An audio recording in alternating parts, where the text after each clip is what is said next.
우리 말씀 보시겠습니다. 신약 성경 사도행전 2장 말씀입니다.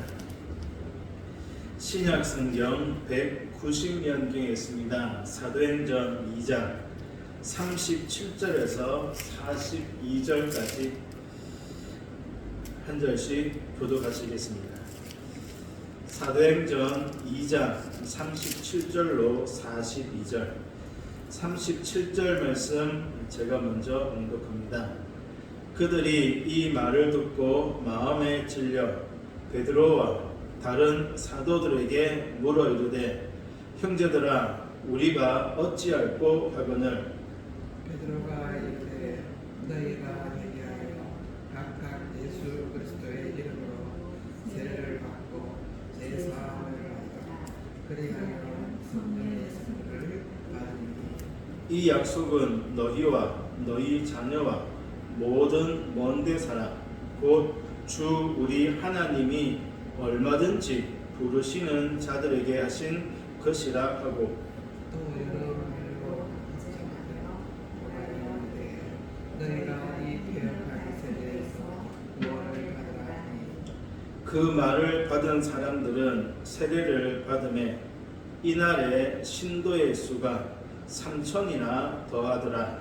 그들이 사도의 가르침을 받아 서로 교제하고 떡을 떼며 오로지 기도하기를 힘쓰니라. 아멘.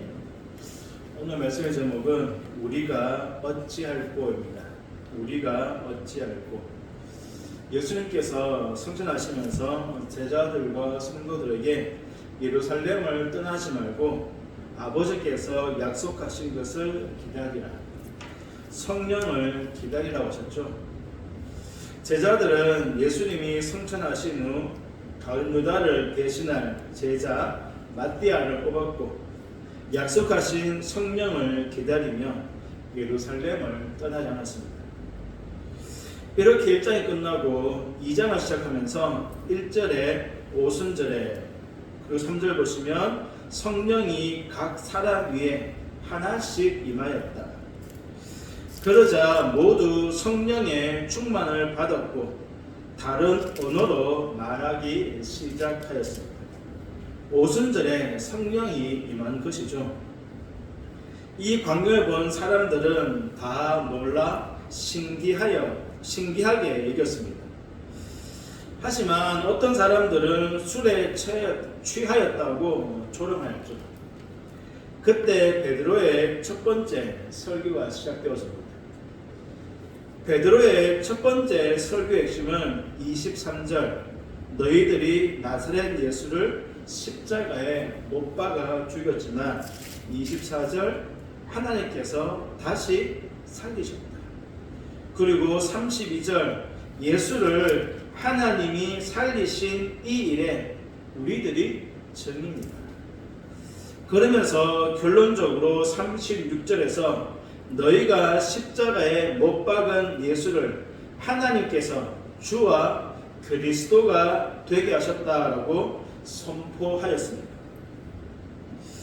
베드로의 첫 번째 이 설교 들은 사람들의 반응이 오늘 본문의 시작이죠.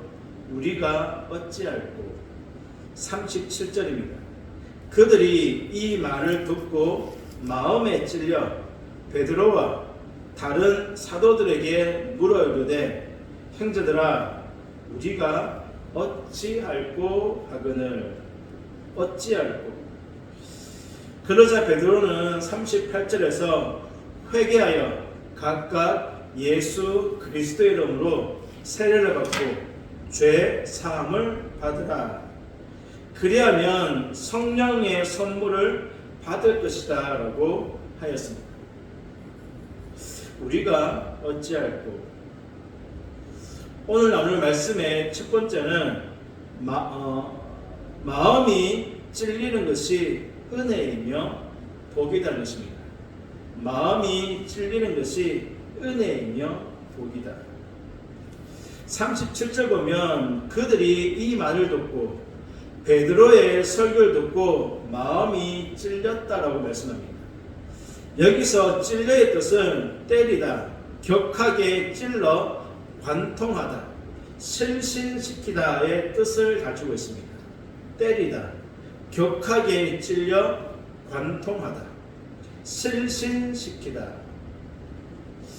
마치 말이 달리면 발굽으로 인해 땅이 움푹 패이는 것처럼 베드로의 말씀으로 인해 그들의 마음이 움푹 패였습니다. 말씀이 격하게 그들을 찔러 관통한 것이죠. 실신될 정도였습니다. 이처럼 하나님 말씀은 히브리서 4장 12절 살아있고 활력이 있어 좌우에 날선 어떤 금보다 예리하여 혼과 영과 및 관절과 골수를 찔러 쪼개기까지 하며 또 마음의 생각과 뜻을 판단한다. 이것이 말씀의 능력이죠. 말씀은 살아있어 우리의 심령, 골수를 찔러 쪼개며 우리를 새롭게 하는 줄로 믿습니다. 그런데 이 말씀의 능력이 모든 사람에게 나타나는 것은 아니다. 분명 말씀은 살아있고 우리의 심령 골수를 능히 찔러 쪼개며 우리를 새롭게 할 수 있지만 이 능력이 모든 사람에게 나타나는 것은 아니다. 대표적으로 사무엘상 15장에 보면 사울 왕이 하나님의 명령을 따라 아말렉을 진멸하죠. 하지만 보기에 좋은 짐승과 아말렉 왕은 살려두었습니다. 이후에 사무엘이 계속해서 사울이 범자였다라고 하였지만 사울은 끝까지 변명과 핑계로 대답하였습니다. 또한 사도행전 8장에 보면 스데반의 설교를 들은 백성들은 어떻게 했습니까? 스데반을 돌로 쳐 죽였죠. 반대로 다윗이 바세바와 간음한 사실을 선지자 나단이 말하였을 때 다윗은 즉시로 회개했습니다. 또한 사도 바울은 다메섹 도상에서 예수를 만났을 때 사도행전 22장 10절 내가 이르되 주님 무엇을 하리이까? 주님 무엇을 하리이까? 베드로가 첫 번째 설교했을 때 3,000명이나 회개하였습니다. 엄청나게 큰 역사입니다. 하지만 모두 회개한 것은 아닙니다. 이것을 보면 들을 귀 있는 사람이 있습니다. 모두에게 말씀하시지만 말씀이 역사하여 우리가 어찌할꼬 주님 무엇을 하리까 라고 하며 회개하는 사람들이 있고 그 말씀을 듣는 자들이 적은 것 같습니다. 말씀 앞에 우리가 어찌할꼬 주님 무엇을 하니까 라고 하며 회개하는 사람들, 그 사람들이 적은 것 같습니다. 그리고 들을 귀 있는 사람들이 있지만 듣는 것조차도 하나님의 은혜이며 하나님께서 우리에게 주시는 복이라고 생각합니다. 우리가 듣고 싶어서 듣는 것이 아니기 때문입니다. 가슴을 찢고 싶다고 애통하며 통곡하는 것이 아니기 때문입니다. 말씀이 살아 역사하여 우리의 심령 골수를 찔러 쪼개며 애통하며 통곡하게 하는 하나님의 은혜가 우리에게 임할 때에 우리가 어찌할꼬 이 은혜, 이 역사가 일어난 줄 압니다. 베드로의 설교 듣고 사람들이 우리가 어찌할꼬라고 애통한 것처럼 우리 또한 말씀 앞에 하나님 어떻게 하리까 무엇을 하리까 라고 애통하며 하나님의 그 말씀이 우리의 심령 골수를 찔러 쪼개며 그 앞에 엎드리는 귀한 은혜가 우리 가운데 있어지기를 주님의 이름으로 축복합니다. 두 번째는 참된 복음이 마음을 찔리게 한다는 것입니다. 사람들의 마음이 왜 찔렸을까요? 왜 그들이 말씀에 의해서 관통되었을까요? 이들은 예수님을 십자가에 못 박았던 자들입니다. 23절 보시면 너희가 법 없는 자들의 손, 즉 악인들의 손을 빌려 못 박아 죽였다라고 말씀합니다. 이들은 예수님을 십자가에 못 박아 죽인 자들입니다. 그런데 베드로의 설을 듣고 마음이 깊숙이 패였습니다. 마음에 찔려 어찌할꼬 하며 애통해 하고 있습니다. 그 이유가 무엇일까요? 이들이 왜 마음에 찔렸을까요? 그것은 베드로의 설교 내용 때문입니다. 베드로의 설교의 핵심 내용은 복음이었죠. 너희가 예수 그리스도를 십자가에 못 박아 죽였지만 하나님께서 다시 살리십니다. 예수 그리스도의 부활과 죽음과 부활이 베드로의 설교의 핵심이었습니다. 이것에 정인되어서 선포할 때에 회개의 역사, 구원의 역사가 일어나는 것입니다. 결국 사람을 변화시키는 것은 복음입니다. 참된 복음. 화려한 언변이나 그 사람에게 있는 것이 아니라 예수 그리스도의 죽으심과 부활, 이 참된 복음이 전파되어질 때 복음 자체에 능력이 있고 복음 가운데 역사가 일어나는 것입니다. 갈라디아서에 보면 다른 복음을 전하면 저주를 받는다고 분명하게 말씀합니다. 성도 여러분, 우리는 오직 참된 복음으로 무장하고 참된 복음만 전해야 할 것입니다. 참된 복음이 전해질 때 마음의 변화, 우리가 어찌할까 하며 주님 앞에 엎드리는 그 영혼들이 있어질 줄로 믿습니다. 참된 복음, 오직 예수의 죽으심과 부활만 증거하는 이 일의 참된 증인이 되어야 할 줄로 믿습니다. 마지막으로 회개하고 세례를 받으라. 사람들이 마음에 찔려 베드로에게 우리가 어찌할꼬라고 물었을 때 베드로는 38절에서 회개와 세례를 말하였습니다. 회개하고 세례를 받으라. 먼저 회개는 돌이키다, 마음을 바꾸는 것을 의미합니다. 그저 통곡하고 죄를 고백하는 것이 아니라 삶의 변화, 생각, 사고의 변화까지 말합니다. 구체적인 삶의 행동으로 나타나는 것까지가 회개입니다. 회개는 단지 통곡하고 죄를 고백하는 것이 아니라 삶과 생각과 사고까지 변화되는 것입니다. 두 번째가 세례이죠. 회개는 예수 이름으로 세례받는 것으로 연결되어집니다. 세례를 통해서 나의 삶의 주인이 예수님임을 공회 앞에서 고백하고 인정하는 것입니다.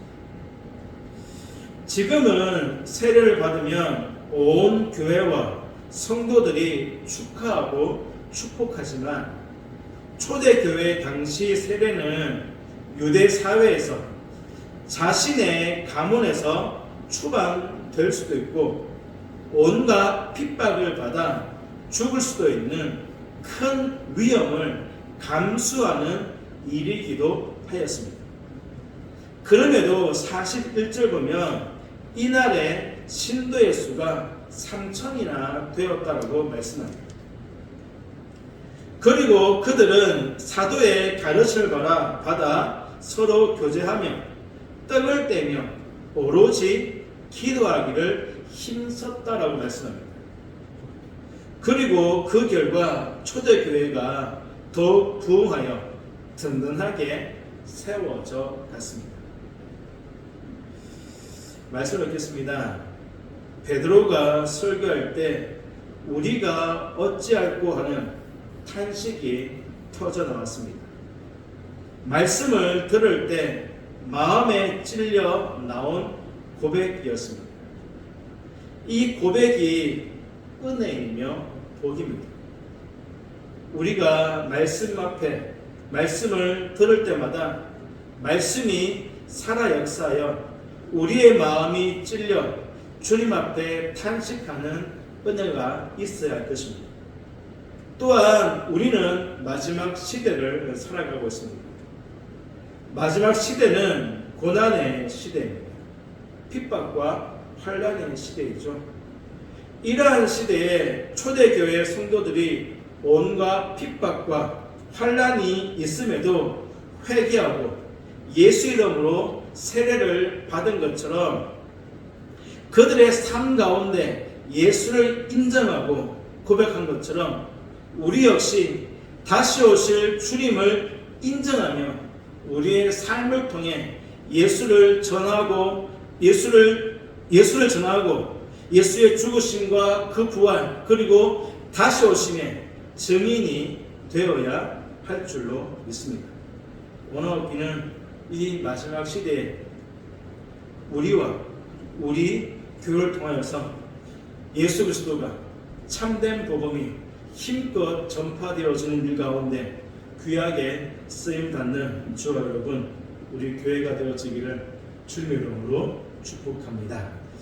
기도하시겠습니다.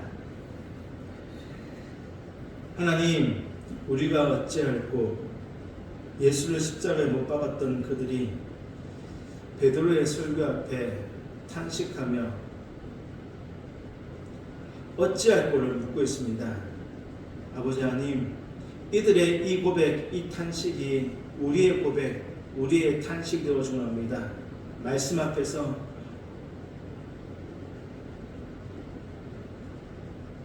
그 말씀의 살아 역사함으로 우리의 심령 골수가 쪼개어지고 나오니 그러한 은혜를 날마다 허락하여 주시고 말씀 앞에 가슴을 치시며 우리의 심령을 토할 수 있는 귀한 은혜를 내리워 주옵소서.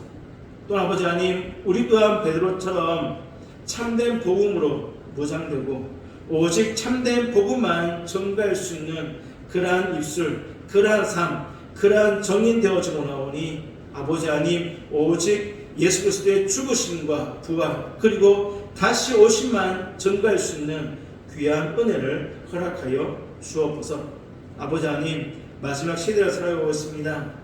초대교회 성도들이 어떠한 환난과 핍박 가운데서도 예수를 구주로 고백하며 정인된 삶을 산 것처럼 우리 또한 이 마지막 시대에 다시 오실 주님을 기다리며 참된 정인의 삶, 참된 복음의 삶을 살 수 있도록 우리 가운데 역사해 주시고 우리 입술과 우리의 삶을 통하여서 오직 예수만 증거되어지는 귀한 은혜를 내리워 주옵소서.